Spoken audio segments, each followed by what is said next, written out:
जल चैप्टर का हम लोग पार्ट सेकंड देखते हैं। पार्ट 1 में हम लोग आसु जल की चर्चा किए थे और पार्ट सेकंड में हम लोग पार्ट फर्स्ट में आसु जल और मृदु जल की चर्चा कर लिए थे। पार्ट सेकंड में अब कठोर जल की चर्चा करते हैं। कठोर जल को कहते हैं हार्ड वाटर।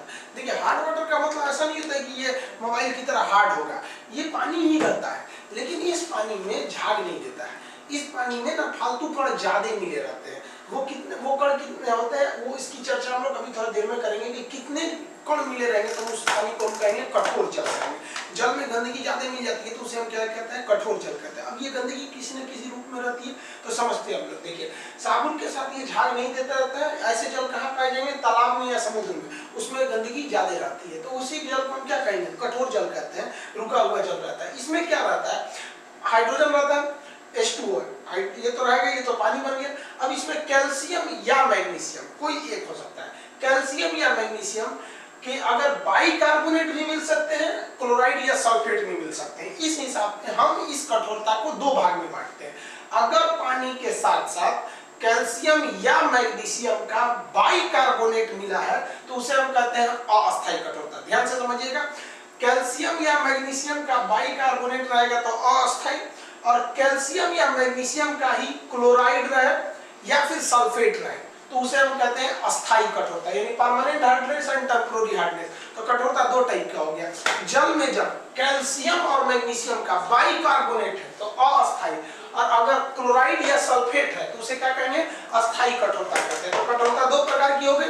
अब इन दो अलग अलग कठोरता को हम समझते हैं। कठोर जल ज्यादा झाग नहीं देता क्योंकि इसके अंदर गंदगी ज्यादा रहती है, साबुन उसी गंदगी में घुल जाता है। अब अस्थायी कठोरता टेम्पररी हार्डनेस इसको समझते हैं। तो इसको तो यहाँ बता ही दिए, कैल्शियम या मैग्नीशियम का इसमें बाइकार्बोनेट रहता है।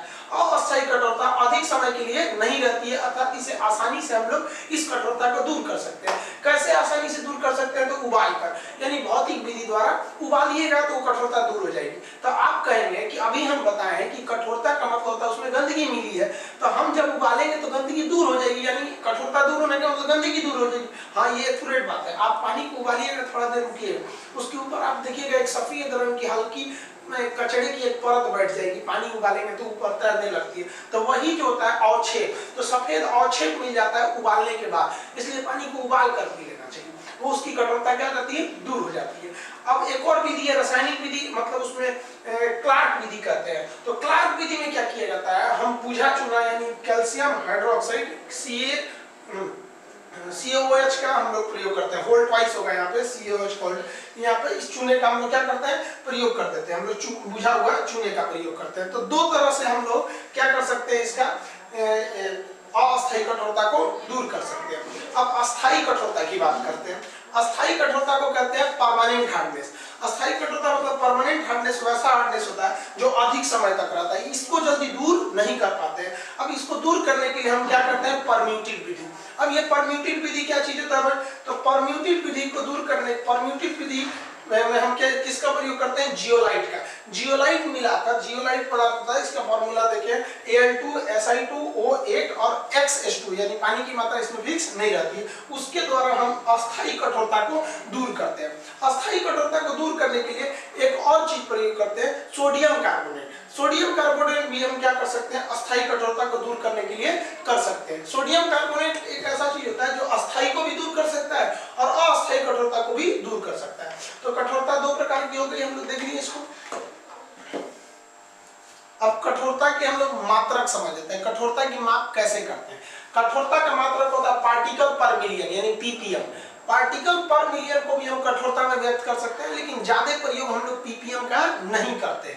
हम लोग ज्यादा प्रयोग मिलीग्राम पर लीटर में करते हैं, यानी 1 लीटर पानी में कितना मिलीग्राम का अशुद्ध पदार्थ मिला हुआ है उसकी मात्रा पे करते हैं। इस हिसाब से हम पानी को दो भाग में बांट देते हैं। एक हो गया सॉफ्ट वाटर, इसकी जो कठोरता होती है वो 0 से लेकर 60 मिलीग्राम पर लीटर होती है। मिलीग्राम 60 मिलीग्राम पर लीटर होती है। और अगर इसकी कठोरता 60 मिलीग्राम पर लीटर से ज्यादा चला गया तो उसे हम लोग कहते हैं हार्ड वाटर। तो हार्ड वाटर आप समझ गए, कठोर जल किसे कहते हैं, ये जल का सेकंड पार्ट हो गया। तो कठोर जल क्या हो गया, जल के अंदर अगर अशुद्धि मिला देंगे तो वो अशुद्धि तो कठोर ही रहता है, तो इस कारण वो उसकी कठोरता को बढ़ा देता है। और ऐसे जल को अगर आप बोतल में रखते हैं तो आप देखते होंगे आपका पानी का बोतल हल्का सा नीचे से पीलापन होने लगता है वहां पर, तो ये कठोर जल होते हैं। इसको दो प्रकार से होते हैं, ये साबुन के साथ अच्छा से झाग नहीं देते हैं। तब ये हो गया हमारा कठोर जल। अब एक जल बच गया हम लोग का भारी जल, तो उसको समझ जाते हैं हम लोग।